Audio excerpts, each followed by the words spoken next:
I just love a unique recipe. And today we're going to try pizza rice. Pizza? Let's get it. Grab a pot. We're going to saute a chopped onion and a chopped green pepper. Next comes a pound of Italian sausage.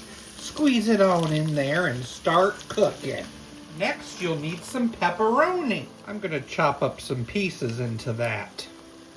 Next, I'll add a jar of pizza sauce. Mix that all in. Now comes the star on the show. I cooked up about 3 cups of long grain rice that I'm going to pour right in there.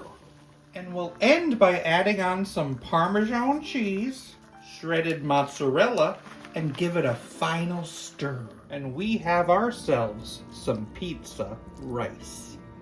This is gonna be good, I feel. I love the meat in there. It's amazing. And of course the cheese. It tastes just like a pizza. A tasty, ricey pizza. I'm gonna give it a 7.4 out of 10. That's a good one. What do you hear when a nut sneezes? Cashew!